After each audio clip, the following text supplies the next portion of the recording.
وسلام على المرسلين والحمد لله رب العالمين.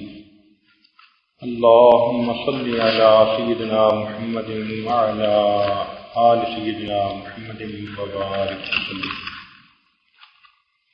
اللهم صل على سيدنا محمد وعلى آل سيدنا محمد وبارك وسلم. اللهم صل على سيدنا محمد وعلى آل سيدنا محمد وبارك وسلم.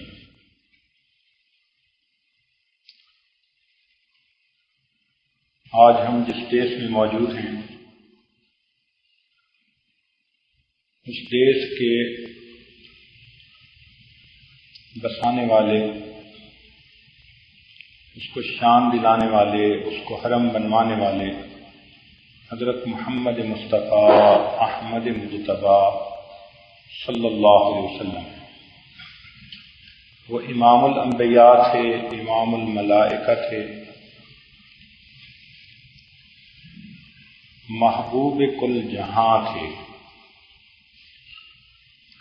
ان کی نبوت کو سورج نے، ڈوبتے سورج نے پلٹ کر مانا، چاند نے دو ٹکڑے ہو کے مانا، زمین نے زلزلے روک کر مانا، پتھروں نے کلمہ پڑھ کر مانا، نباتات نے رو رو کر مانا، حیوانات نے گردنیں کٹا کر مانا، اور انسانوں اور جنوں نے کلمہ پڑھ کر مانا.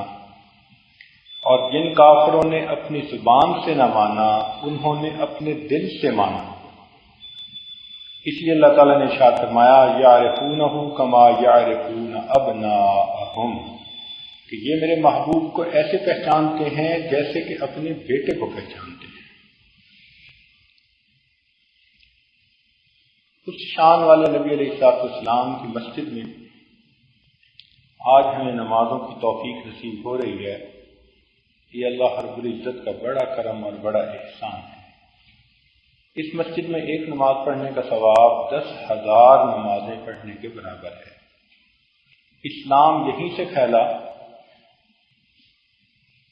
دور نبوی میں مسجد نبوی بہت ہی چھوٹی تھی،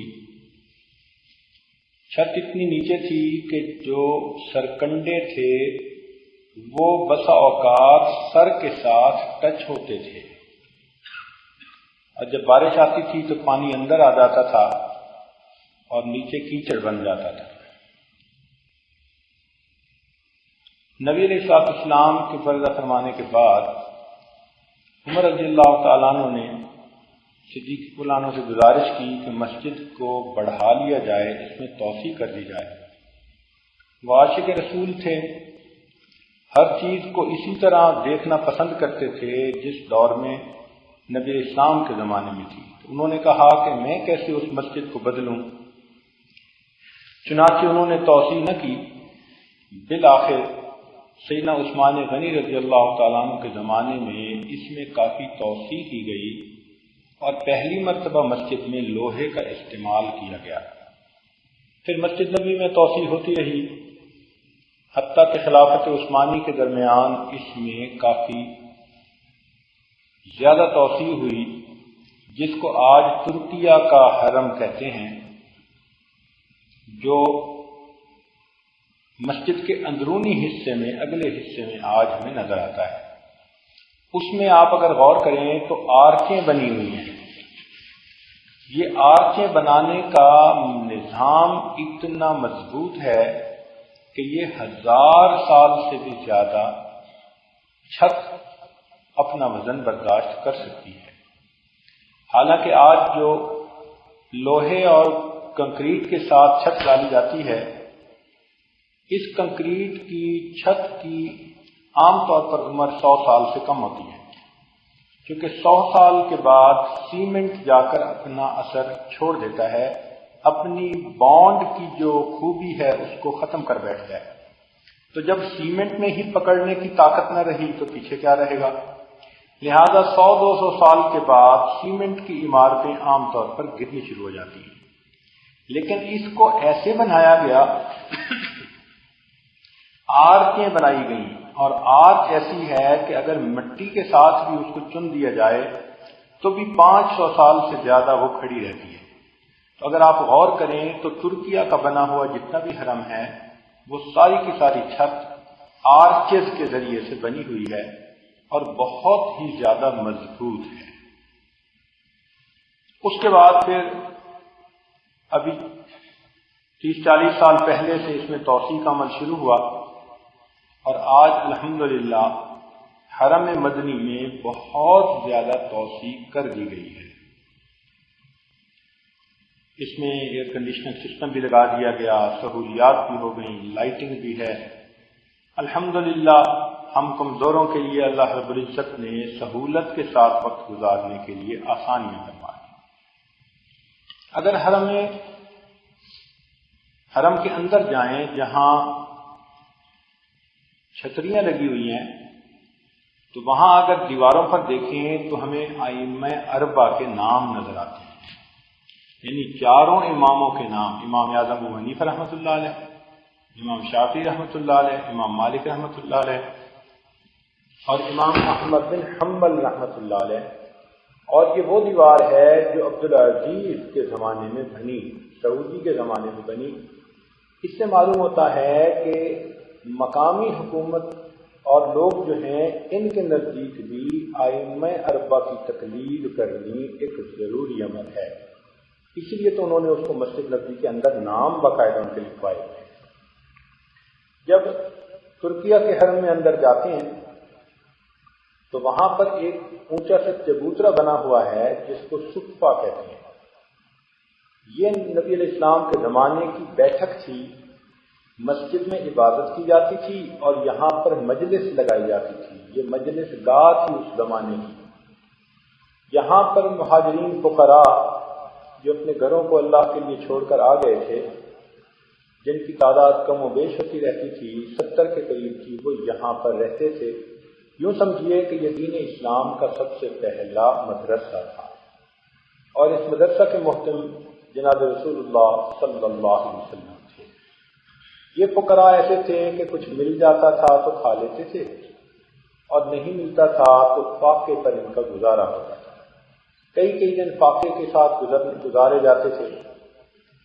ابو ہریرہ رضی اللہ عنہ فرماتے ہیں کہ ایک مرتبہ مجھے اتنی بھوک لگی کہ میں مسجد نبوی کے دروازے میں جا کر بیٹھ گیا عشاء کے بعد، تاکہ جو لوگ باہر نکلیں گے تو کوئی تو ایسا ہوگا کہ مجھے بھی دعوت دے گا کھانے کی۔ فرماتے ہیں کہ صدیق اکبر گئے تو انہوں نے بھی دعوت نہ دی۔ میں نے دل میں سوچا کہ شاید آج ان کے گھر میں بھی فاقہ ہوگا۔ پھر عمر لانو گئے، انہوں نے بھی دعوت نہ دی۔ میں نے سوچا کہ ان کے گھر میں بھی فاقہ ہوگا۔ بالآخر نبی علیہ السلام تشریف لے آئے۔ آپ نے فرمایا ابو ہریرہ اور میرے ساتھ چلو۔ چنانچہ وہ مجھے لے کر اپنے گھر میں تشریف لے گئے اور وہاں پیغام بھجوایا کہ کچھ ہے کھانے پینے کو تو بھیج دیجیے۔ زوجہ محترمہ نے فقط دودھ کا ایک پیالہ تھا اور وہ پیالہ بھجوا دیا۔ فرماتے ہیں دودھ کے پیالے کو دیکھ کر مجھے تسلی ہوئی کہ چلو کچھ نہ کچھ مجھے پینے کو مل جائے گا۔ لیکن جب دودھ کا پیالہ آیا تو نبی علیہ السلام نے فرمایا کہ ابو ہریرہ جاؤ اور اصحاب صفہ کو بلا لاؤ۔ اب اصحاب صفہ 70 کے قریب تھے اور پیالہ ایک تھا۔ فرمان لگے میں بڑا حیران اور یہ بھی سوچوں کہ اگر وہ آ گئے تو نبی علیہ السلام نے بلانے مجھے بھیجا ہے تو پلانے کا حکم بھی مجھے فرمائیں گے، اور پلانے والے کا نمبر تو ویسے بھی آخر پہ آتا ہے۔ چنانچہ سب اصحاب صفہ آ گئے اور مجھے حکم ملا کہ ان کو پلاؤ۔ میں نے پلانا شروع کر دیا۔ سب پیتے گئے، جی بھر کر پیتے گئے، سیراب ہوتے گئے، حتیٰ کہ سب نے پی لیا اور مجھے دودھ ویسا کا ویسا ہی نظر آتا تھا۔ تو نبی صاحب نے فرمایا ابو ہریرہ تم پیو۔ فرماتے ہیں میں نے اتنا پیا جتنا مجھے طلب تھی۔ نبی علیہ السلام مجھے دیکھ کر مسکرائے، فرمایا ابو ہریرہ اور پیو۔ میں نے اور پیا، دودھ ابھی ویسا ہی تھا۔ فرماتے ہیں کہ پھر نبی علیہ السلام نے مسکرا کر پھر فرمایا ابو ہریرہ اور پیو، حتیٰ کہ میں نے اور پیا اور میں نے کہا کہ اللہ کے محبوب صلی اللہ علیہ وسلم اب میرے پیٹ میں جگہ نہیں۔ تو نبی علیہ السلام نے اس پیالے کو نوش فرمایا اور یوں دودھ ختم ہوا۔ یوں برکتوں کا نزول صحابہ کرام اپنی آنکھوں سے دیکھتے تھے۔ غربت کا یہ عالم تھا کہ وہ کہتے ہیں کہ ہم پھٹے کپڑے ہوتے تھے اور بسا اوقات دوسرے کے پیچھے چھپ کے بیٹھتے تھے کہ کہیں ہمارے پھٹے ہوئے کپڑے پر نبی علیہ السلام کی نظریں نہ پڑ جائیں. جو بھی وحی اترتی تھی، یہ نبی علیہ السلام تعلیمات دیتے تھے، یہ اس کو سیکھتے تھے. سارا دن اللہ کی یاد میں، اس کے دین کے سیکھنے میں لگے رہتے تھے. اللہ نے ان کو وہ شان عطا فرمائی کہ قرآن مجید کی آیت اتری، وَاصْبِرْ نَفْسَكَ مَعَ الَّذِينَ يَدْعُونَ رَبَّهُمْ بِالْغَدَاةِ وَالْعَشِيِّ يُرِيدُونَ وَجْهَهُ. سبحان اللہ. نبی علیہ السلام نے ارشاد فرمایا کہ میری امت میں اللہ نے ایسے بندے پیدا کیے کہ جن کے پاس بیٹھنے کا مجھے بھی حکم فرمایا گیا. تو اس سے آپ اصحاب صفہ کے مقام کا اندازہ لگا لیجیے. چنانچہ جو باقی صحابہ تھے جو کاموں میں مشغول رہتے تھے دن میں، وہ آتے تھے اور ان سے آ کر پوچھ لیتے تھے کہ آج نبی علیہ السلام نے کیا سکھایا، اور وہ اس کو سیکھ لیا کرتے تھے. اسی کا واقعہ ہے اسی جگہ کا کہ ایک اعرابی جو بکریاں چراتے تھے وہ ایک مرتبہ آئے اور انہوں نے پوچھا کہ بھئی کوئی نئی آیت اتری ہو. تو ان کو بتایا گیا کہ قرآن مجید کی ایک آیت اتری ہے جس کا مفہوم یہ ہے کہ اللہ تعالیٰ نے قسم کھا کر فرمایا ہے کہ میں ہی تمہیں رزق دیتا ہوں. تو جب انہوں نے یہ سنا تو غصے میں آ گئے اور غصے میں آ کر کہنے لگے وہ کون ہے جس کو یقین دلانے کے لیے میرے اللہ کو قسم کھانی پڑ گئی. اندازہ لگائیے کہ ان کا اللہ تعالیٰ کے ساتھ کیسا تعلق. چنانچہ آج بھی وہ چبوترا موجود ہے اور وہاں پر 2 رکعت نفل پڑھ کے دعائیں مانگتے ہیں کہ اللہ تعالیٰ ہمیں بھی دین سیکھنے والا طالب علم بنا دے اور قیامت کے دن انہی فقراء کے ساتھ ہمارا بھی حشر فرما دے. نبی اسلام نے دعا فرمائی تھی، اللہم احینی مسکینہ و امیتنی مسکینہ واحشرنی فی زمرۃ المساکین. ایک حدیث پاک کے ایک فقرے میں 3 مرتبہ مسکین کا نام آیا. اللہ مسکینوں میں زندہ رکھنا، اسی مسکنت پہ موت عطا کرنا اور قیامت کے دن انہی مسکینوں میں مجھے کھڑا فرما دینا. ایک اور جگہ ہے جو نبی علیہ السلام کے حجرے اور آپ کے منبر کے درمیان کی جگہ. نبی السلام نے ارشاد فرمایا، ما بین بیتی و منبری روضۃ من ریاض الجنہ، کہ میرے گھر اور منبر کے درمیان جو بھی جگہ ہے وہ جنت کے باغوں میں سے ایک باغ ہے. چنانچہ یہ روضۃ الجنہ آج بھی موجود ہے. وہاں پر مسجد میں اس میں سبز قالین بچھا دیا گیا ہے، لہذا اس کو عام بندہ بھی پہچان سکتا ہے. ویسے تو جو مسجد کے ستون ہیں ان کے اوپر بھی کوڈیفیکیشن کر دی گئی ہے. جو دور نبوت کی مسجد تھی اس کے پھول اور طرح کے ہیں، جو دور صحابہ کی تھی اس کے پھول اور طرح کے ہیں، اور اس کے بعد جو توسیع ہوئی تو اس کے ستون اور طرح کے ہیں. بہرحال ان ستونوں میں چند ستون ایسے ہیں کہ جو اہمیت کے حامل ہیں، جن کا تذکرہ مختلف احادیث میں آیا ہے. ایک تو منبر کے قریب ستون ہے. شروع میں یہاں پر کھجور کا ایک درخت تنا ہوتا تھا اور نبی علیہ السلام جب جمعے کا خطبہ دینے لگتے تھے تو اس کے ساتھ ٹیک لگا کر خطبہ دیتے تھے. جب تمیم داری رضی اللہ تعالیٰ عنہ مسلمان ہوئے تو انہوں نے منبر پیش کر دیا. تو نبی علیہ السلام جب خطبہ دینے کے لیے اس پر چڑھے تو صحابہ کرام کہتے ہیں کہ ہمیں رونے کی آواز آئی. تو نبی علیہ السلام منبر سے نیچے اترے اور اس تنے کے پاس گئے اور اس پر ہاتھ رکھا. وہ تنا اس طرح چپ ہوا جیسے سسکیاں لے لے کر چھوٹا بچہ رونے سے چپ ہوا کرتا ہے.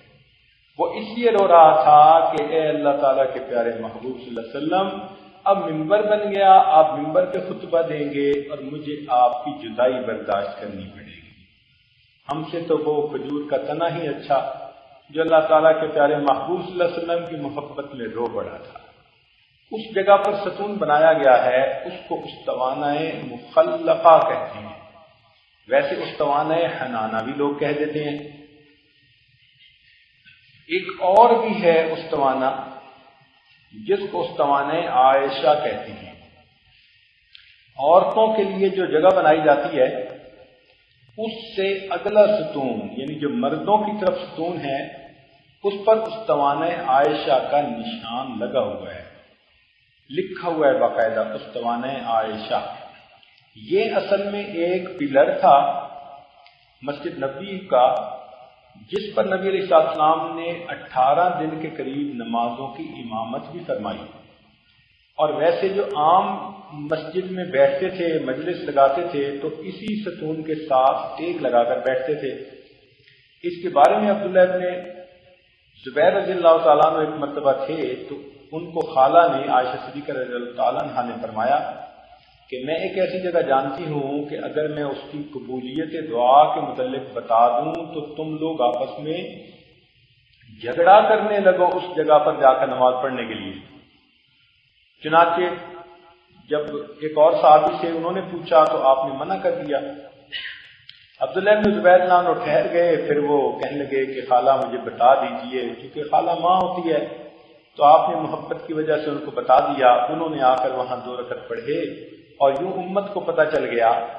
تو وہ قبولیت دعا کی جگہ ہے، مردوں کو کوشش کرنی چاہیے کہ وہاں جا کر 2 رکعت نفل پڑھ کر اپنی حاجتیں اللہ تعالیٰ سے مانگیں، یقیناً قبول ہوں گی کہ قبولیت دعا کی جگہ ہے۔ عورتیں وہاں جا تو نہیں سکتی کیونکہ دیوار ہے اس سے آگے، مگر اس کے سیدھ میں اگر نفل پڑھ کے دعا مانگ لیں گی تو اللہ تعالیٰ ان کو بھی دعاؤں کی قبولیت کی توفیق عطا فرما دیں گے۔ یہ ایسا ہی ہے جیسا کہ حجر اسود کو بوسہ دینا چاہیے، سنت ہے، لیکن اگر بندہ دور ہو بوسہ نہ دے سکے تو استلام ہے کہ دور سے اشارہ کر لے، اس کا یہ استلام بھی بوسہ دینے میں شمار کر لیا جائے گا۔ تو اسی پر قیاس کرتے ہیں ہم لوگ، تو ویسے ہی مقلد ہیں، قیاس کو مانتے ہیں، تو اس لیے اگر عورتیں بھی اس کے سیدھ میں کھڑے ہو کر نماز پڑھ لیں گی اور دعا مانگیں گی تو انشاءاللہ ان کو بھی وہی فضیلت نصیب ہو جائے گی۔ اس استوانہ عائشہ کے لیفٹ سائڈ پر ایک اور ستون ہے جس کے اوپر استوانہ ابی لبابہ لکھا ہوا ہے، اس کو استوانہ توبہ بھی کہتے ہیں۔ یہ ابو لبابہ رضی اللہ تعالیٰ عنہ ایک صحابی تھے، ان کو نبی علیہ السلام نے بنی قریظہ کی طرف بھیجا تھا، یہودیوں نے بدعہدی کی تھی، اور نبی علیہ السلام نے فرمایا تھا کہ تم جا کر ذرا ان کے تاثرات معلوم کرو، چونکہ ان کا تجارتی تعلق رہتا تھا ان کے ساتھ۔ یہودی ایسے چالاک تھے کہ انہوں نے جب یہ آئے تو ان کی منتیں، سماجت، واسطے دینے شروع کر دیے اور یہ کہنا شروع کر دیا کہ جی ہمیں بتائیں کہ ہمارے ساتھ ہوگا کیا۔ تو ابو لبابہ رضی اللہ عنہ کو نبی علیہ السلام نے منع کر دیا تھا کہ نہ بتانا، تو انہوں نے بتایا تو نہیں، لیکن جب ان کی مردوں عورتوں نے بہت منتیں کی اور واسطے دیے تو ان کا دل نرم ہو گیا، تو انہوں نے ہاتھ کے اشارے سے ایسے کر دیا جس سے پتہ چلتا تھا کہ تمہارے نوجوانوں کو قتل کیا جائے گا، باقیوں کو معاف کر دیا جائے گا۔ اب اشارہ تو وہ کر گئے اور زبان سے کہا بھی کچھ نہیں، بعد میں احساس ہوا کہ میں نے مقصد تو پہنچا دیا اگرچہ زبان سے نہیں بولا، تو انہوں نے پھر غلطی کو تسلیم کرتے ہوئے اپنے آپ کو آ کر اس ستون کے ساتھ باندھ لیا کہ جب تک اللہ تعالیٰ کے پیارے نبی صلی اللہ علیہ وسلم مجھے نہیں کھولیں گے میں آزاد نہیں ہوں گا۔ نبی علیہ السلام نے فرمایا چونکہ انہوں نے خود اپنے آپ کو باندھا، اب جب تک اللہ تعالیٰ میرے اوپر القاء نہیں فرمائیں گے میں نہیں کھولوں گا۔ چنانچہ کافی دیر وہ اسی طرح بندھے رہے، بالآخر اللہ تعالیٰ نے توبہ قبول کر لی۔ ان کی توبہ کی قبولیت کی وجہ سے اس کو استوانہ توبہ کہتے ہیں۔ تو اگر موقع ملے تو بندہ وہاں پر 2 رکعت نفل پڑھ کے اپنے گناہوں سے بھی توبہ کرے۔ اے مولا اس جگہ پر آپ نے اپنے ایک مقبول بندے کی توبہ قبول فرما لی تھی، اے اللہ ہم انہی کے غلام ہیں اور انہی کے نام لینے والے ہیں، اللہ آج ہماری بھی توبہ قبول فرما لیجیے۔ استوانہ ابی لبابہ کے آگے استوانہ سریر ہے، یہ جو حجرہ مبارکہ کی دیوار ہے یہ اس کے اندر آ گیا ہے مگر اس پر لکھائی نظر آتی ہے۔ سریر چارپائی کو کہتے ہیں۔ تو نبی علیہ السلام یہاں پر اعتکاف کی حالت میں آرام فرمایا کرتے تھے۔ یہی وہ جگہ تھی جہاں عائشہ صدیقہ رضی اللہ عنہا فرماتی ہیں کہ نبی علیہ السلام اعتکاف کی حالت میں ہوتے تھے تو آپ کھڑکی سے سر باہر نکال دیتے تھے، اور میں اس کے قریب ایک اور ہے استوانہ جس کو استوانہ حرس کہتے ہیں۔ یہاں حضرت علی رضی اللہ تعالیٰ عنہ بیٹھ کر پہرا دیا کرتے تھے تاکہ کوئی کافر بدبخت آ کر ایسا نہ ہو کہ نبی علیہ السلام کو تکلیف پہنچائے۔ اس کے قریب ہی استوان وفود ہے. یہ استوان وفود عورتوں کی سائڈ پر ہے اور نظر بھی آتا ہے. یہ جو استوان حرس ہے نا، اس کے ساتھ کپڑے کی دیوار شروع ہوتی ہے. تو عورتوں نے اگر پہچان کرنی ہو تو جہاں کپڑے کی دیوار ان کی ختم ہوتی ہے اس ستون کے اوپر پڑھیں تو ان کو استوان حرس لکھا نظر آ جائے گا. استوان سریر اس سے آگے ہے مردوں کی طرف، اور استوان وفود عورتوں کی سائڈ پر ہے جس کو وہ دیکھ سکتی ہیں. بہرحال وہاں بھی نفل پڑھ کے دل میں یہ نیت کریں کہ یہاں وفد آ کر نبی اسلام کے ہاتھوں پہ اسلام قبول کرتے تھے، آج میں بھی پچھلے گناہوں سے سچی توبہ کر کے نئی ایمانی اسلامی قرآنی زندگی بسر کرنے کی نیت کر رہی ہوں. ایک استوان تہجد ہے ساتواں، جو حجرہ مبارکہ کے اندر آ گیا ہے، اس کو کوئی بندہ اس وقت نہیں دیکھ سکتا، لہذا وہ ہم اس کے قریب عبادت کر بھی نہیں سکتے. تو یہ چند ستون تھے.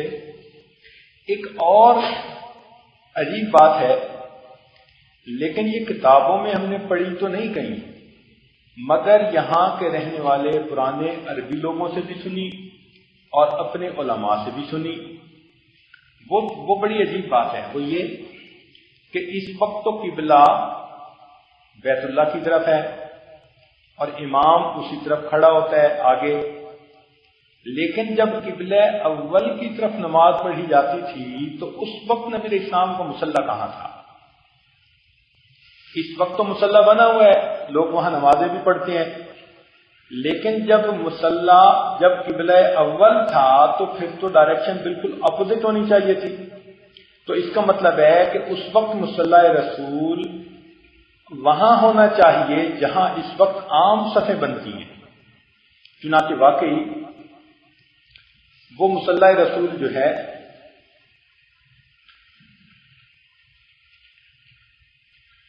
وہ صفہ کے قریب ہے، اور اس کی پہچان یہ ہے کہ استوان عائشہ کی سیدھ میں اگر آپ دیکھتی جائیں کہ جو ستون بنے ہوئے ہیں اور ادھر سے باب جبرائیل کی سیدھ لے لیں تو دونوں کی سیدھ جہاں ملتی ہے اس کے سنگم پر ایک ستون بنا ہوا ہے، شاید اس کے اوپر 115 نمبر لکھا ہوا ہے.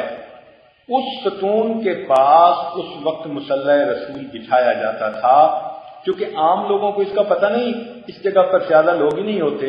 عورتیں وہاں پر نفل پڑھ کے وہاں پر دعائیں کر سکتی ہیں، اور یوں سمجھیں کہ ان کو گویا مصلی رسول پر نماز پڑھنے کا وہ اجر نصیب ہو سکتا ہے.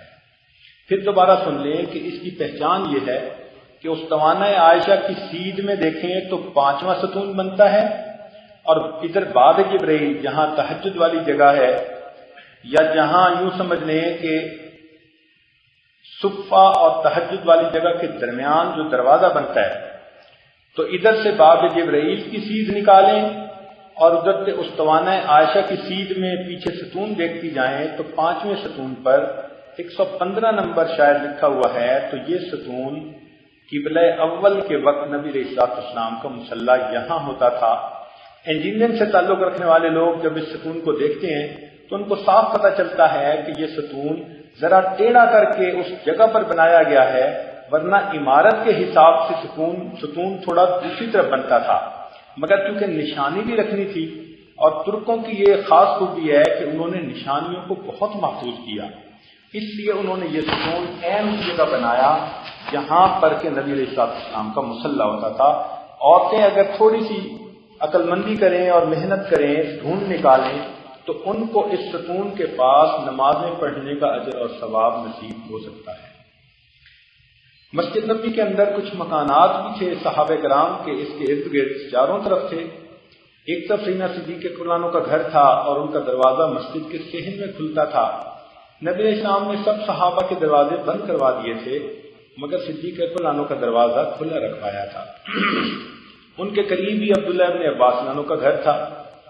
عجیب بات یہ ہے کہ عبداللہ ابن عباس عنہ کا جو چھت کا پرنالا تھا وہ مسجد نبوی کے صحن میں آتا تھا، وہاں گرتا تھا.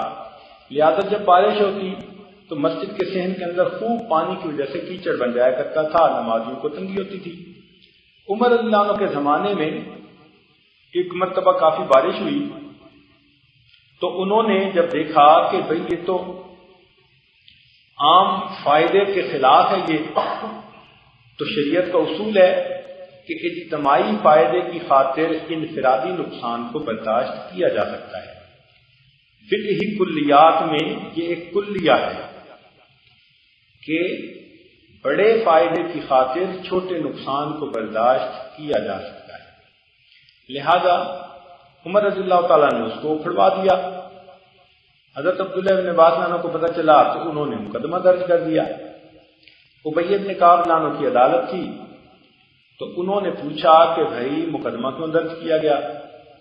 عبداللہ بن عباس عنہ نے فرمایا کہ میرے پرنالے کو، گھر کے پرنالے کو میری اجازت کے بغیر اکھاڑا گیا۔ عمر عنہ نے آگے سے جواب دیا کہ میں نے تو رفاہ عامہ کا خیال رکھتے ہوئے اکھاڑا۔ عبداللہ بن عباس عنہ نے کہا کہ ٹھیک ہے، مگر یہ وہ پرنالہ ہے جس کو کہ نبی علیہ الصلوۃ والسلام نے اپنے مبارک ہاتھوں سے لگایا تھا، اس لیے میں چاہتا ہوں کہ اس کو وہاں لگا ہوا ہی دیکھوں، اکھڑا ہوا نہیں دیکھ سکتا۔ چنانچہ ابی بن کعب رضی اللہ تعالیٰ عنہ نے اس وقت یہ فیصلہ کیا کہ وقت کے خلیفہ عمر بن خطاب عنہ جائیں گے اور وہاں جا کر رکوع کی حالت میں کھڑے ہوں گے اور ان کی پیٹھ کے اوپر عبداللہ بن عباس عنہ کھڑے ہوں گے اور اس پرنالے کو دوبارہ لگائیں گے۔ چنانچہ وقت کے لوگوں نے عجیب عدل و انصاف کا نمونہ دیکھا کہ وقت کے خلیفہ جا کر رکوع کی حالت میں کھڑے ہوئے، عبداللہ بن عباس عنہ ان کی پیٹھ پر کھڑے ہو کر انہوں نے پرنالہ نصب کیا، اور جب نیچے اترے تو کہا کہ میں نے اس کو اپنی اصلی شکل میں دیکھا، میرا دل خوش ہوا، اب میں اپنے پورے گھر کو مسجد نبوی میں داخل کرتا ہوں۔ چنانچہ یہ پرنالے کا جو سوراخ ہے یہ اس وقت بھی محفوظ ہے۔ چنانچہ باب السلام کے اندر داخل ہوں تو دیوار کے اوپر آیتیں لکھی ہوئی ہیں، تو ایک لفظ ہے وَاتَّقُونِ يَا أُولِي الْأَلْبَابِ، تو وَاتَّقُون کی جو نون ہے تو اس کے نون کے قریب اس پرنالے کی نشاندہی آج بھی دیکھی جا سکتی ہے۔ باب السلام وہ دروازہ ہے کہ جو مسجد نبوی میں تہجد کے وقت سب سے پہلے کھلا کرتا تھا، آج بھی سب سے پہلے وہی کھلتا ہے۔ وہاں سے سیدھا آئیں تو مواضع شریف پہ انسان آ سکتا ہے۔ چنانچہ اگر اس سے آئیں تو راستے میں فرش کے اوپر ایک نشانی بنی ہوئی ہے جس کو ہم نے اپنی آنکھوں سے دیکھا ہے، آج کل تو قالین ہے، دیکھنا مشکل ہے۔ وہ نشانی کیا کہ ایک مرتبہ کافی عرصہ پہلے کی بات ہے کہ مدینہ کے اندر کچھ بد عقیدہ لوگ آ گئے جن کو کہ سیدنا صدیق اکبر عنہ اور عمر عنہ کے ساتھ بغض تھا، کینہ تھا، دشمنی تھی، عداوت تھی، اور وہ چاہتے تھے کہ ہم کسی طرح ان کی قبور کو کھودیں اور ان کی لاشوں کو یہاں سے نکال دیں۔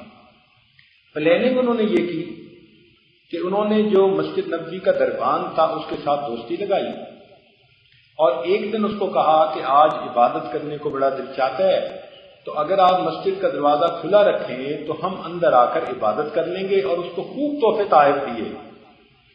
دربان بھی آخر بندہ تھا، وہ اس دوستی کے اندر آ گیا، اس نے دروازہ کھول دیا۔ آدھی رات جب گزری تو 40 کے قریب لوگ آئے جن کے ہاتھوں میں بیلچے تھے اور زمین کھودنے کی چیزیں تھیں، اور وہ اس نیت سے مسجد میں داخل ہوئے کہ ہم حجرہ انور کے اندر سیدنا صدیق اکبر عنہ کی قبر کو بھی کھودیں گے، عمر عنہ کی قبور کو بھی کھودیں گے۔ لیکن ابھی وہ درمیان راستے میں تھے کہ زمین پھٹی اور یہ 40 بندے اندر اتر گئے۔ ان کا جو سامان کچھ بچا تھا اس کی وجہ سے صبح کے وقت لوگوں کو اندازہ ہوا، چنانچہ زمین کو کھودا گیا اور ان 40 بدعقیدہ لوگوں کی لاشوں کو نکال کر مدینہ سے باہر کہیں زمین میں دفن کر دیا گیا۔ اس جگہ بھی نشان اس وقت موجود ہے۔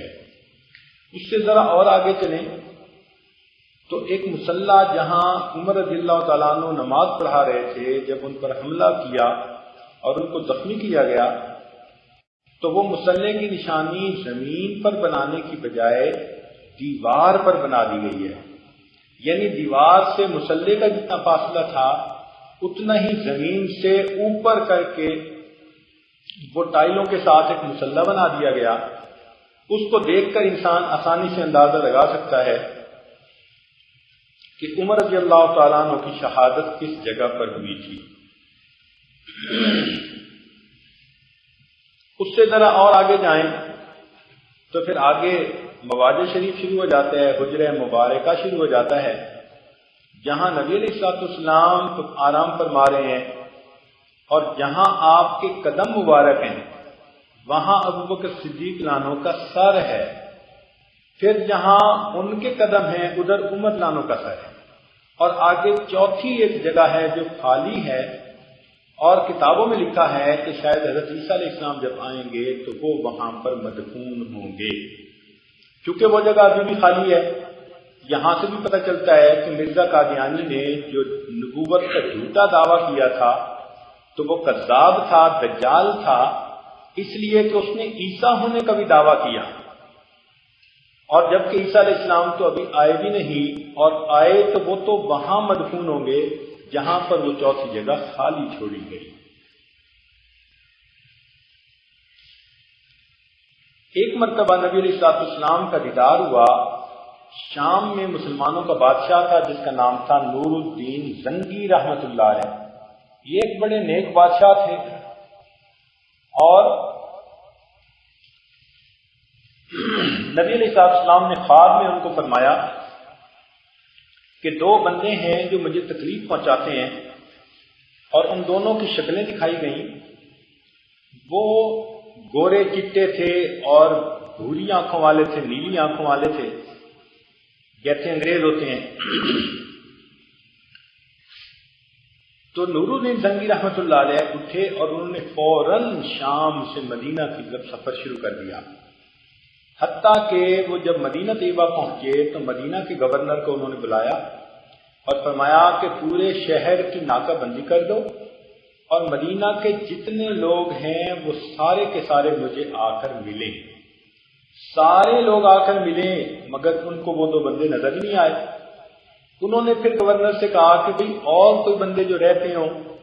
تفتیش کی گئی، پتہ کیا گیا کہ لوگوں نے کہا جی ہاں دو درویش ٹائپ بندے ہیں، اور وہ تو قبرستان میں ہی ڈیرے لگا کے رہتے ہیں، وہی رہتے ہیں، وہی بس جو ہے اپنا موت کو یاد کرتے ہیں۔ انہوں نے کہا ان کو بھی میرے پاس لاؤ۔ جب ان کو لایا گیا تو یہ دونوں وہی منحوس شکلیں تھیں، وہی دو بدبخت تھے۔ چنانچہ نور الدین نے کہا کہ ان کی جگہ کی تلاشی لی جائے۔ چنانچہ جب ان کا خیمہ سا جو تھا اس کی تلاشی لی گئی تو ان کے بستروں کے نیچے سے انہوں نے وہاں سے ایک سرنگ بنانی شروع کی تھی، اور سرنگ بناتے بناتے نبی علیہ الصلوۃ والسلام کے قدمین مبارک کے قریب پہنچ گئے تھے۔ وہ عیسائی تھے، اور عیسائیوں کا یہ منصوبہ تھا کہ ہم نبی علیہ الصلوۃ والسلام کی ذات ببرکات کو وہاں سے نکالیں، اور پھر مسلمانوں کو کہیں کہ تم کس جو ہے حجرے کی باتیں کرتے ہو، وہاں تو کوئی ہے ہی نہیں۔ مگر اللہ تعالیٰ نے ان کی اس برے منصوبے کو کھول دیا اور پتہ چل گیا، چنانچہ ان دونوں عیسائیوں کو قتل کر دیا گیا۔ اس کے بعد نور الدین زنگی رحمۃ اللہ علیہ نے اس نبی علیہ الصلوۃ والسلام کی جو قبر مبارک تھی اس کے چاروں طرف کھدائی کروائی، اتنی کہ نیچے پانی آ گیا، اور وہاں تک سیسا بھر دیا چاروں طرف، تاکہ اس کے بعد کوئی اور بدبخت اس کی طرف قدم بھی نہ اٹھا سکے۔ جو نبی علیہ الصلوۃ والسلام کا حجرہ ہے، اس کی چھت میں ایک سوراخ تھا، اور یہ دور صحابہ میں کیا گیا۔ ہوا ایسے کہ جب نبی علیہ السلام کے زمانے میں بارش نہیں ہوتی تھی تو صحابہ کرام نبی السلام کی خدمت میں آ کے عرض کرتے تھے، آپ دعا فرما دیتے تھے، نماز سے استسقاء پڑھا دیتے تھے اور بارش ہو جاتی تھی۔ جب نبی علیہ السلام وفات پا گئے تو پھر صحابہ کرام حضرت عباس رضی اللہ عنہ کے پاس جاتے تھے کہ آپ نبی علیہ السلام کے چچا ہیں اور امت کے لیے بڑا عزت کا درجہ رکھتے ہیں، آپ دعا فرمائیں۔ چنانچہ وہ دعا فرماتے تھے تو اللہ تعالیٰ بارش عطا کرتے تھے۔ جب ان کی بھی وفات ہو گئی تو صحابہ حیران کہ اب کیا کریں۔ چنانچہ دل میں خیال آیا کہ اب تو اپنی ماں کی طرف جانا چاہیے، بچوں کو پریشانی ہوتی ہے تو انہیں ماں یاد آتی ہے۔ چنانچہ سب جو ہیں جو بھی تھے بڑے حضرات وہ عائشہ صدیقہ رضی اللہ تعالیٰ عنہ کی خدمت میں حاضر ہوئے اور پردے کے پیچھے ان سے پوچھا کہ اما عائشہ صدیقہ اب آپ بتائیے اور دعا فرمائیے، بارش نہیں ہو رہی۔ تو اما عائشہ صدیقہ رضی اللہ تعالیٰ عنہ نے فرمایا کہ ایسے کرو کہ نبی علیہ الصلوۃ والسلام کے حجرہ مبارک کی جو چھت ہے اس کے اندر چھوٹا سا سوراخ بنا دو، جیسے ہی تم سوراخ بناؤ گے اللہ کی رحمت جوش میں آئے گی اور خوب بارش برسے گی۔ چنانچہ اس چھت میں سوراخ بنایا گیا اور واقعی ایسا ہوا کہ خوب جل تھل ہو گیا، بارش برسی۔ چنانچہ اس وقت یہ معمول چلاتا تھا کہ جب یہاں زیادہ جو ہے بارش کا مسئلہ ہوتا تھا تو سوراخ کھول دیتے تھے تو پھر بارش ہو جایا کرتی تھی۔ پھر جب اس قبے کو بند کیا گیا تو اس کے اندر وہ سوراخ رکھا گیا۔ اس وقت جو ہمیں سبز گنبد نظر آتا ہے یہ تیسرا گنبد ہے، یعنی اس کے نیچے بھی دو چھوٹے گنبد بنے ہوئے ہیں۔ پہلا گنبد چھوٹا ہے، پھر اس کے اوپر ایک اور گنبد بنا ہوا ہے، یہ تیسرا گنبد ہے جو ہم دیکھتے ہیں۔ لیکن اللہ تعالیٰ کی شان دیکھیں کہ تینوں گنبدوں میں بالکل سیدھ کے اندر وہ سوراخ رکھا گیا، اور جو اس وقت گنبد ہے اس کے اوپر بھی وہ سوراخ اب بھی نظر آتا ہے۔ پچھلی مرتبہ جب حج کے موقع پہ آنا ہوا ہم نے اس وقت تک تو وہ سوراخ دیکھا، امید ہے کہ اس وقت بھی وہ سوراخ موجود ہوگا اگر اس کو بند نہیں کیا گیا۔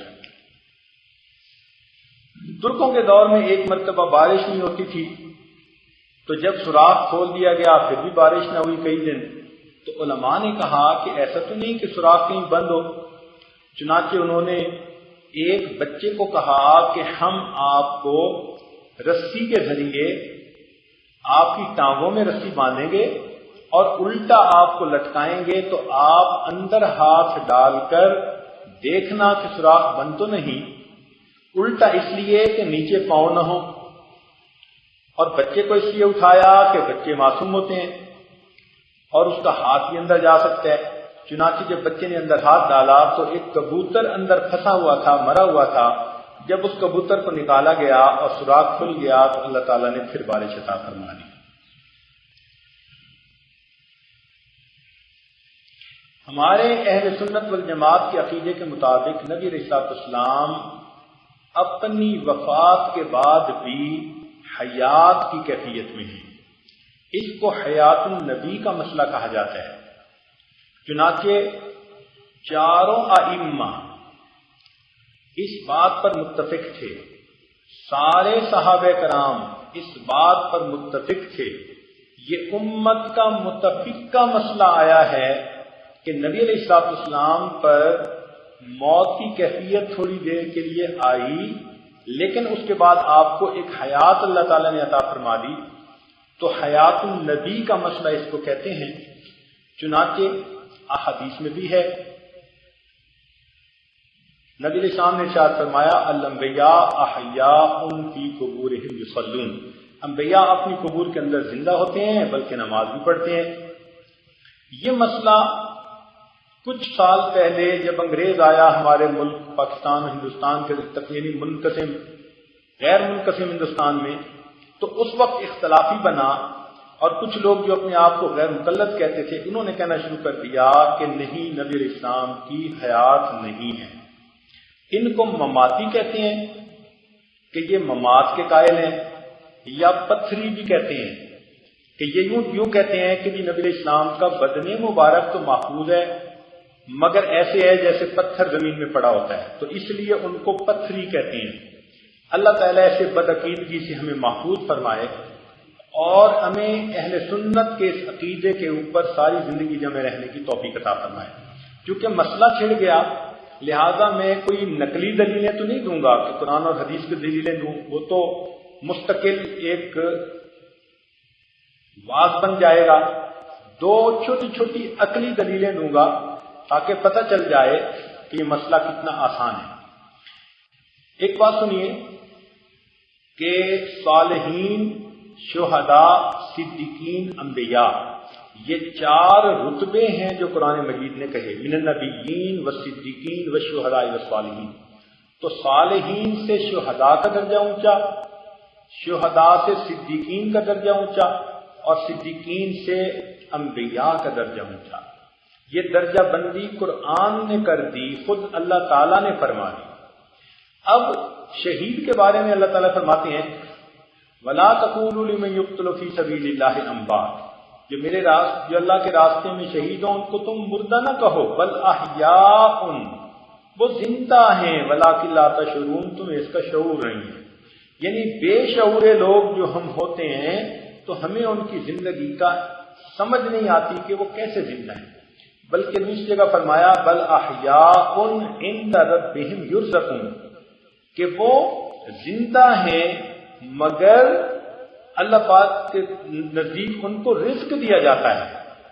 چنانچہ جب ایک شہید کو قرآن نے زندہ کہا مرنے کے بعد بھی، تو سوچئے کہ شہید سے اوپر صدیق کا درجہ، اس سے اوپر نبی کا درجہ، تو جب امتی شہادت پا جائے تو قرآن کہتا ہے کہ ان کو زندگی مل جاتی ہے، تو جو امت کے نبی خود ہوں گے ان کو پھر موت کے بعد یہ زندگی نصیب کیوں نہیں ہوگی؟ اس لیے ان کو اعلیٰ زندگی نصیب ہو جاتی ہے۔ اب ذرا غور کیجئے کہ ایک بندہ فاسق و فاجر ہے، نمازیں بھی نہیں پڑھتا، سنت کا وصال نہیں کرتا، گناہ بھی کر لیتا ہے اور بھی کر لیتا ہے، لیکن کسی مسئلے میں نبی علیہ الصلوۃ والسلام کی کوئی بے ادبی کرتا ہے تو اس بے ادبی پر غصے آ کر وہ بندہ اس کو قتل کرتا ہے اور اس کے بدلے میں اس بندے کو قتل کر دیا جاتا ہے۔ تو جس بندے کو نبی علیہ السلام کی عزت پر قربان ہونے کی سعادت مل چکی، اگرچہ وہ پہلے فاسق و فاجر تھا، اب اس کو شہید کہا گیا، تو فاسق و فاجر جو نبی علیہ السلام کی عزت پہ قربان ہو جائے اس کو تو شہادت کا رتبہ ملے، وہ تو زندہ کہلائے، اور جو خود اللہ کے محبوب ہیں، جن کی زندگی پاکیزہ ہے، جن کی زندگی جو ہے وہ پاکیزہ ہے ہر اعتبار سے، ان کی جب وفات ہوگی تو یہ کیسے انسان کہہ سکتا ہے کہ مرنے کے بعد ان کو زندگی نہیں ملے گی؟ وہ بالکل مردے کی طرح اپنی قبر کے اندر موجود ہوں گے۔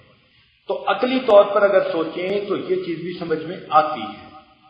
ایک دوسری عقلی دلیل جو اس وقت دینی ضروری نظر آتی ہے وہ یہ، آپ سب غور کیجئے کہ جب آدمی نیک ہو، جب فوت ہو جاتا ہے تو اس کو بلند درجہ دے دیا جاتا ہے۔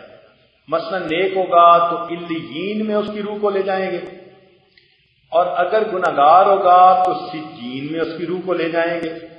یہ علیین اور سجین کا تصور قرآن نے پیش کیا ہے۔ تو جب بھی کوئی آدمی مرتا ہے تو اس کی روح کو بلند مقام پہ لے جاتے ہیں علیین میں، اور اگر برا ہوتا ہے تو نیچے کی جگہ پہ لے جاتے ہیں سجین میں۔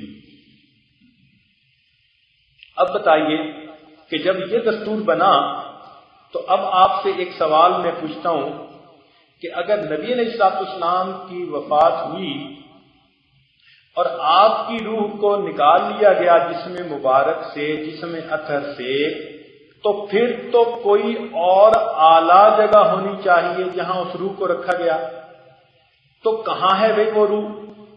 کوئی بھی وہ جگہ جہاں اس روح کو رکھا جائے گا پھر اللہ تعالیٰ کی مخلوق میں سب سے افضل جگہ وہ بن جائے گی، افضل مخلوق وہ ہوگی۔ جبکہ ہمارا عقیدہ ہے کہ نبی علیہ الصلوۃ والسلام اللہ تعالیٰ کی مخلوق میں سب سے افضل درجہ رکھتے ہیں۔ اللہ نے جو بھی مخلوق بنائی سب کا رتبہ نبی علیہ السلام سے نیچے ہے، چھوٹا ہے۔ اللہ تعالیٰ کے محبوب کا رتبہ سب سے بلند ہے۔ چنانچہ آپ کے جسم اطہر سے اگر روح نکال لی جاتی تو اگر کہیں اور رکھی جاتی تو اس کا مطلب ہے کہ بلند رتبے سے وہ روح نیچے کے رتبے پہ لائی جاتی۔ یہ کیسے ممکن ہو سکتا تھا؟ تو پھر نبی علیہ السلام کی روح تو جسم اطہر سے نکالی ہی نہیں گئی، اس لیے کہ خدا کی خدائی میں اس سے افضل کوئی مخلوق تھی ہی نہیں جہاں اس روح کو ڈال دیا جاتا۔ عام بندے کی روح کو تو جنت کے پرندوں میں ڈال دیں گے کہ اس جسم سے وہ افضل چیز ہے، لیکن نبی علیہ السلام کی روح مبارک کو کہاں ڈالیں گے؟ ہمارا تو عقیدہ یہ ہے کہ نبی علیہ السلام کے جسم اطہر سے جو مٹی لگ رہی ہے، علماء دیوبند نے کہا کہ اس مٹی کا درجہ اور رتبہ بھی عرش معلیٰ سے زیادہ افضل ہے۔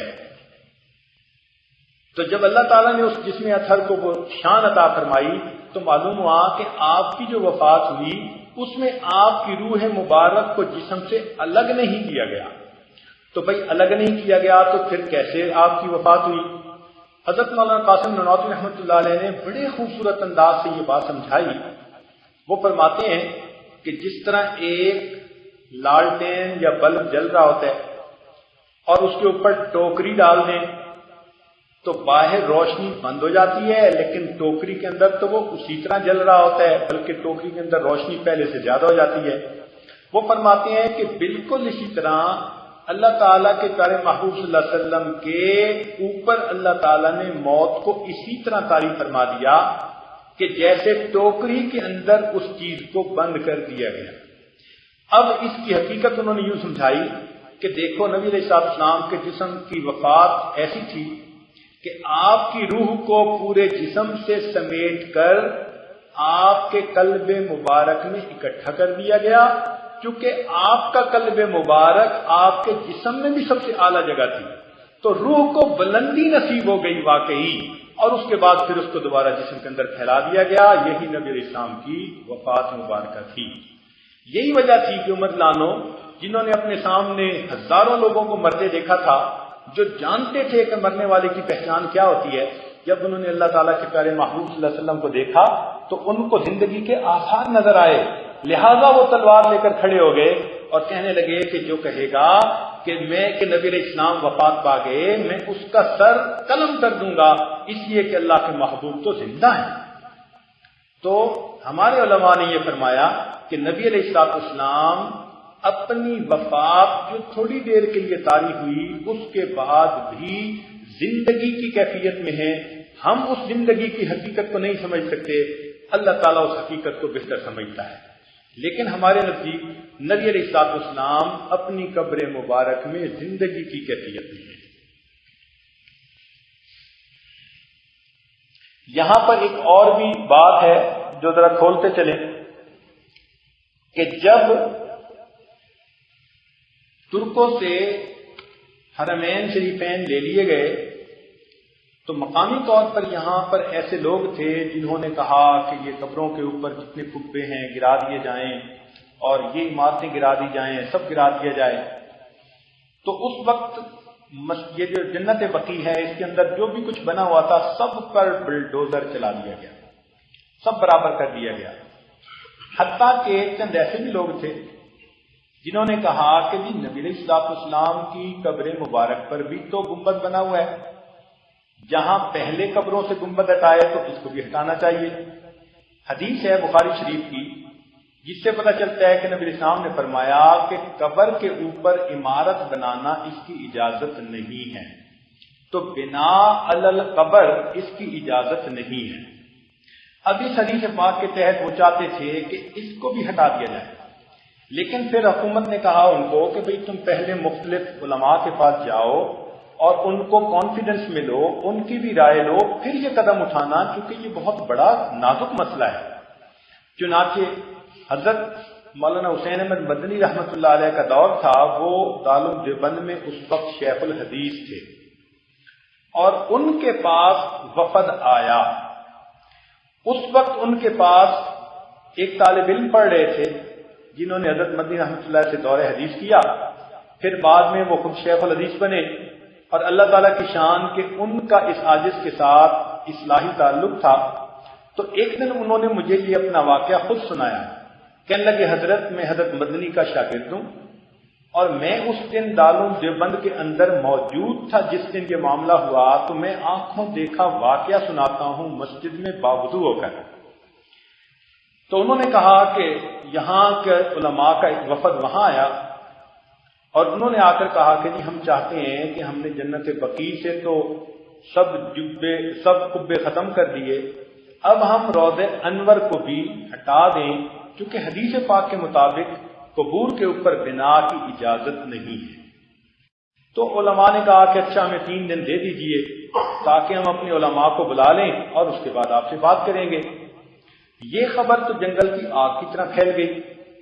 چنانچہ جس دن بات ہونی تھی اس سے 1 دن پہلے علماء پہنچ گئے، کوئی 500 کے قریب جید علماء دارالعلوم کی مسجد کے اندر رات گزاری، اور وہ فرماتے ہیں کہ وہ رات بھی عجیب تھی، کوئی آپس میں تکرار کر رہے تھے، کوئی کتابیں پڑھ رہے تھے، کوئی ذکر کر کے اللہ سے دعائیں مانگ رہے تھے، کوئی رو رہے تھے، کوئی نمازیں پڑھ رہے تھے کہ یہ اتنا نازک مسئلہ ہے، اللہ ہمیں ایسی دلیلیں دے دیجئے، توفیق دے دیجئے کہ ہم ان علماء کو قائل کر سکیں۔ چنانچہ حضرت تھانوی رحمۃ اللہ علیہ، حضرت مدنی رحمۃ اللہ علیہ اور بھی بہت سارے حضرات اکابر وہاں جمع ہو گئے۔ فرماتے ہیں کہ عصر کے بعد کا وقت مجمع بیٹھا اور پہلے یہاں سے جو گئے ہوئے علماء تھے انہوں نے کھڑے ہو کر تقریر کی، اور انہوں نے دلیل یہی دی کہ بخاری شریف کی حدیث ہے کہ قبر پر بنا یعنی قبر کے اوپر عمارت کو کھڑے کرنے کی اجازت نہیں ہے، تو ہم نے اس کی روشنی میں جنت بقیع سے تو سب عمارتیں ختم کر دی، اب یہ ایک آخری عمارت ہے تو ہم چاہتے ہیں اس کو بھی ہٹا دیں، ہم آپ لوگوں کی اس بارے میں رائے لینے کے لیے آئے۔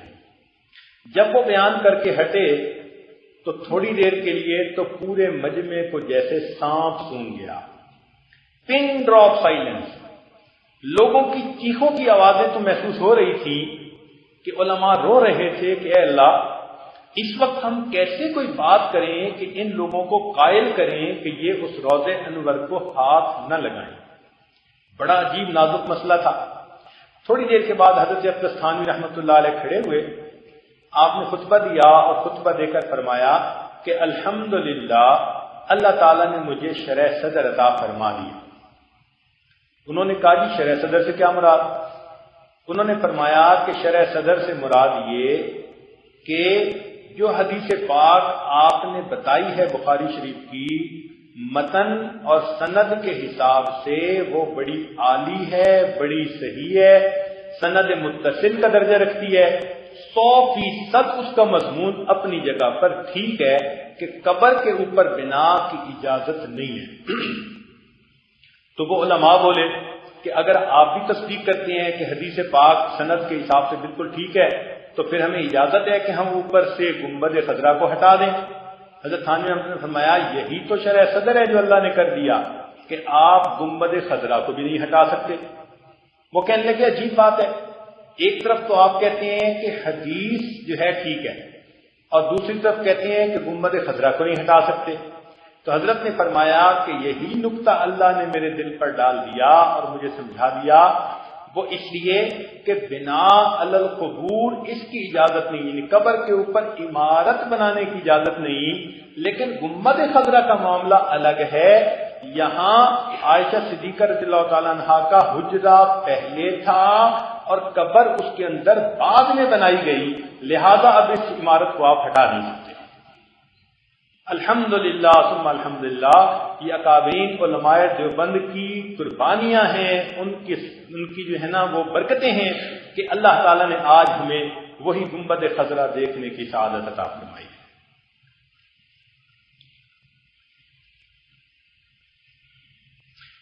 اب رہے گی بات مواضع شریف پہ حاضری۔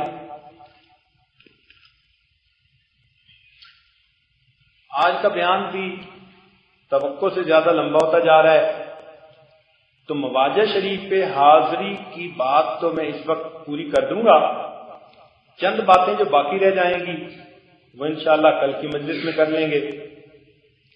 مواضع شریف پہ حاضری کا مطلب یہ ہوتا ہے کہ مسجد نبوی میں ہم اس طرف جائیں جہاں نبی علیہ الصلوۃ والسلام کے روضہ انور ہے اور آپ کا چہرہ مبارکہ قبلہ کی طرف ہے اور آپ قبلے کی طرف چہرہ انور کر کے آرام فرما رہے ہیں، تو وہاں پر جائیں، اور وہاں پر مرد جاتے ہیں اور کھڑے ہو کر صلاۃ السلام پڑھتے ہیں، عورتیں تو جہاں ان کو بھیجا جاتا ہے ریاض الجنہ میں بس وہیں سے سلام پڑھ لیں تو ان کا سلام بھی قبول ہو جائے گا۔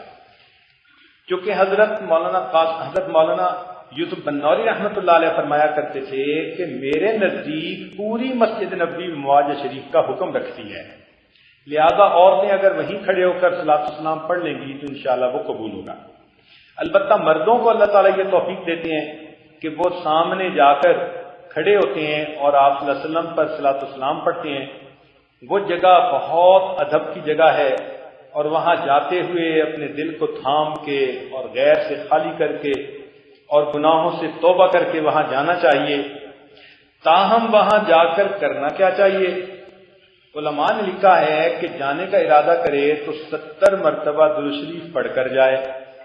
کوئی بھی درود شریف پڑھ لے تو زیادہ اچھا ہے. چھوٹا بھی ہے صلی اللہ علی النبی، بڑے درود شریف بھی ہیں.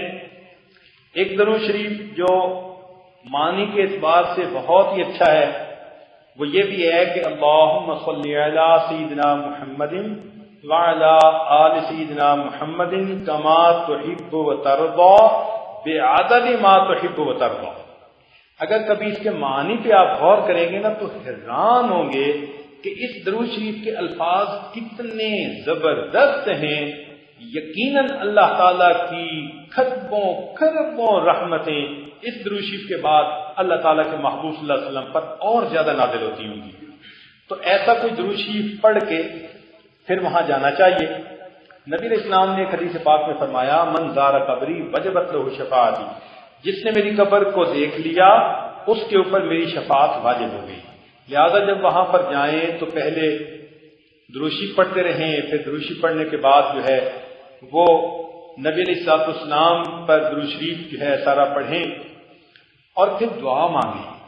دعا مانگتے ہوئے دل میں یہ آیت مبارکہ رکھیں کہ اللہ تعالیٰ نے ارشاد فرمایا وَلَوْ أَنَّهُمْ إِذْ ظَلَمُوا أَنفُسَهُمْ جَاءُوكَ، اے محبوب اگر ان لوگوں نے اپنی جانوں سے ظلم کیے تھے تو ان کو چاہیے تھا کہ یہ آپ کے سامنے حاضر ہوتے فاستغفر اللہ، یہ پھر اپنے گناہوں سے استغفار کرتے، واستغفر لهم الرسول، اور اللہ تعالیٰ کے رسول بھی ان کے لیے استغفار کرتے، لوجد اللہ توابا رحیما، تو یہ اللہ تعالیٰ کو تواب اور رحیم پاتے.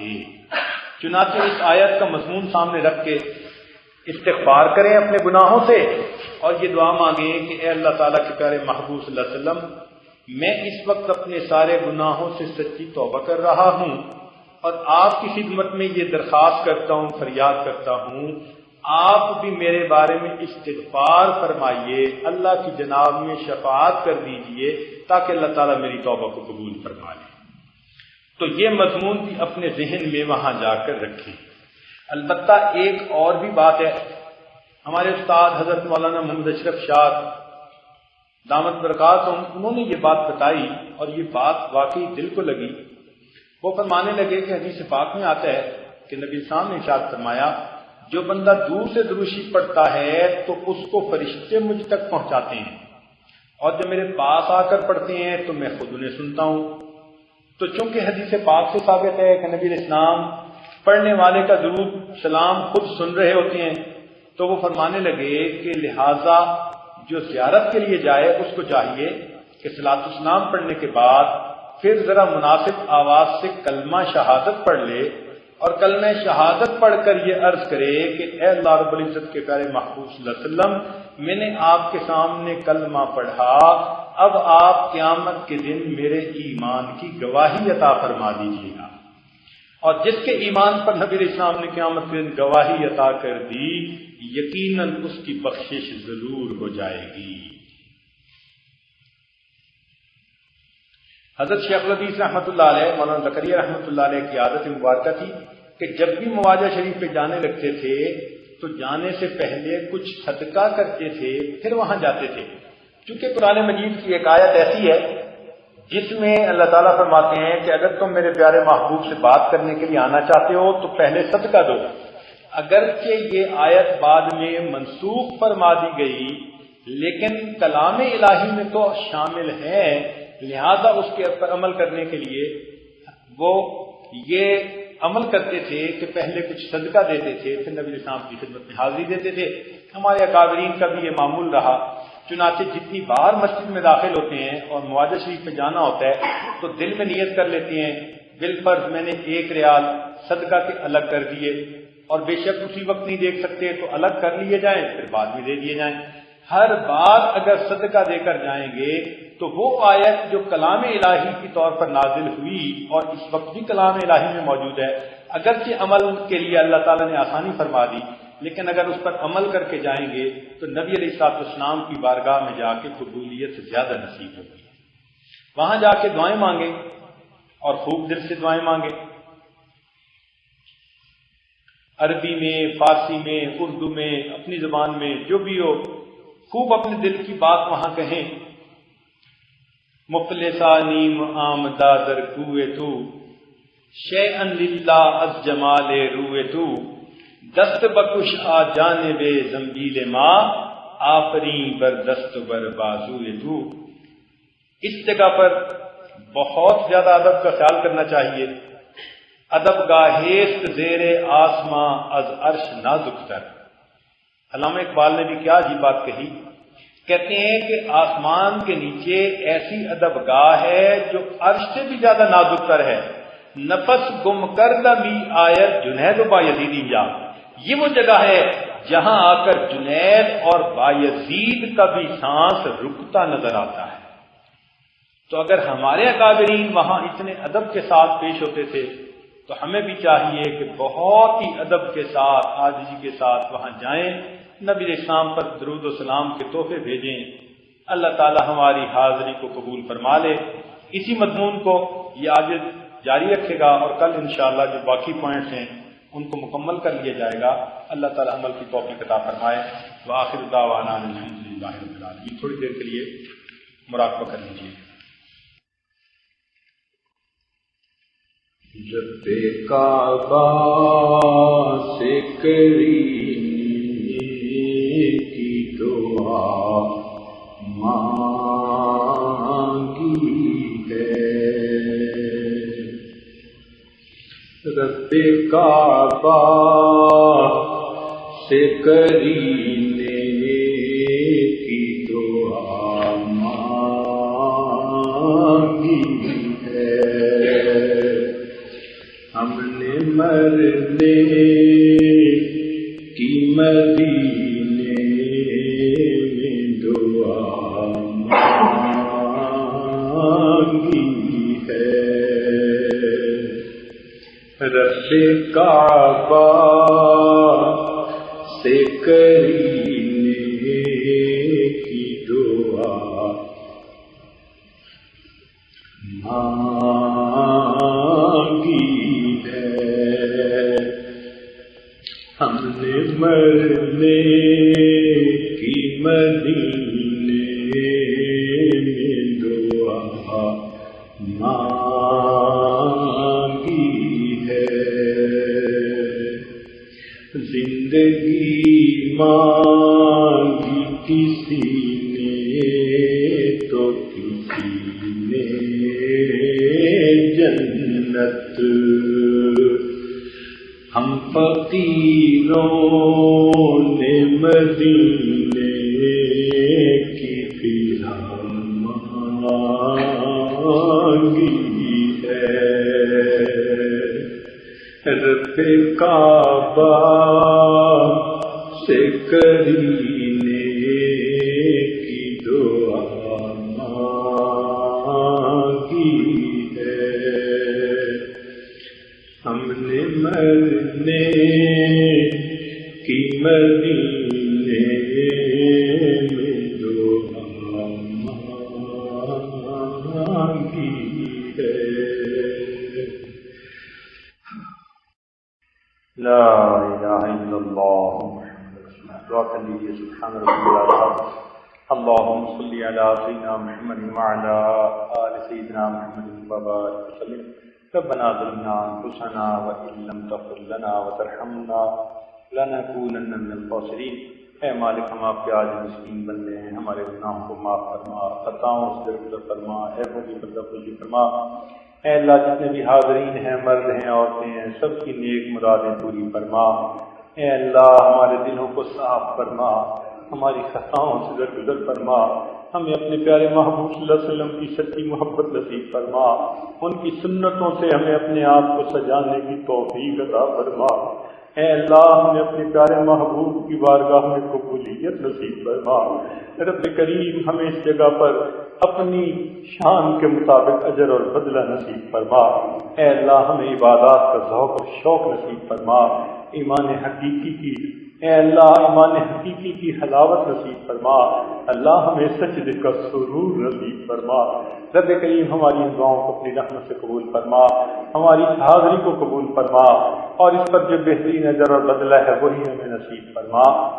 جن دوست احباب نے دعاؤں کے لیے کہا ہوا ہے اللہ سب کی نیک مرادیں پوری فرما۔ صلی اللہ تعالی علی حبیبہ سیدنا محمد وآلہ واصحابہ اجمعین برحمتک یا ارحم الراحمین۔ کل کی مجلس مدینہ طیبہ کے اس وقت کے سفر کی آخری مجلس، وقت کے سفر کی آخری مجلس، وقت کے سفر کی آخری مجلس، وقت کے سفر کی آخری مجلس، وقت کے سفر کی آخری مجلس، وقت کے سفر کی آخری مجلس، وقت کے سفر کی آخری مجلس